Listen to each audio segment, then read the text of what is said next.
মায়ের ডাকের পক্ষ থেকে আমি আজকে বলতে চাই, বিগত এক যুগের সময় আপনারা আমাদের কথা শুনেছেন, আমাদের আওয়াজ শুনেছেন, আমাদের কান্না শুনেছেন, আমাদের আকুতি শুনেছেন আমাদের ভাইদেরকে ফেরত পাওয়ার জন্য। এক বছরে বাংলাদেশের যে গণ অভ্যুত্থান হলো, আমি আজকেও সেই একই জায়গায় দাঁড়িয়ে আমাকে কেন জিজ্ঞেস করতে হয়, আমাকে কেন জানতে হয় আমার ভাই আয়না ঘরের কোন সেলের মধ্যে ছিল। আমার ভাই সহ সব ভাইদেরকে আয়না ঘরের যে সিক্রেট ডিটেনশন সেলের কোন দেয়ালের মধ্যে খুঁজলে আমি পাবো সেখানে আমার ভাইয়ের একটা আঁচড় ছিল কিনা, কোথায় গেলে জানতে পাবো।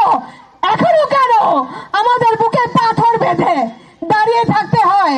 আমরা নতুন বাংলাদেশে এসেছি, আমরা একটা যুদ্ধ করে পার হয়ে এসেছি, তাহলে আমরা কোন অবস্থায় আছি যে আজকেও আমার সাথে আমার ভাইয়ের মতো হাজারো পরিবার, আমার মা 75 বছর বয়সী আমার পাশে যে হাজেরা খাতুন, তাকে কেন আজও আমরা জবাব দিতে পারি নাই? মা, তোমার সুমনের সাথে কি হয়েছিল ওই সিক্রেট ডিটেনশন সেলে?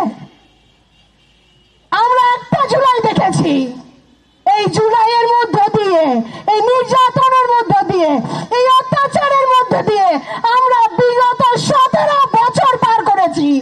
প্রতিদিন আমাদের জন্য জুলাই ছিল, প্রতিদিন আমাদের জন্য এতটাই কষ্টের ছিল যেখানে আমার ভাইয়ের মতো আর প্রত্যেকটা ভাইকে ভিন্ন দল করার জন্য, শুধুমাত্র ভিন্ন মত প্রকাশের জন্য তাদেরকে বিচার বহির্ভূত ভাবে আইন প্রয়োগকারী সংস্থা তুলে নিয়ে গেছে এবং ইললিগ্যাল কাস্টডি যেগুলো এখন সামনে আসছে, যেগুলো বিগত 11 বছরে এই ইন্টারিম গভর্নমেন্টের সময়ে সামনে আসছে, যে কত ভয়ানক এরকম টিএফআই সেল, ডিজিএফআই সেল এবং সিডিডিসি সেল, যেখানে শুধুমাত্র বিএনপি করার কারণে, শুধুমাত্র জামাত শিবির করার কারণে, শুধুমাত্র ভিন্ন দল ভিন্ন মত পোষণ করার কারণে তাদেরকে তুলে নিয়ে টর্চার করা হয়েছে।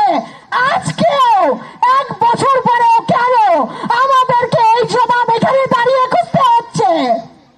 আমাদের জন্য আর 1 জুলাই যদি লাগে, আর একটা গণঅভ্যুত্থান যদি লাগে, আমরা প্রস্তুত আছি।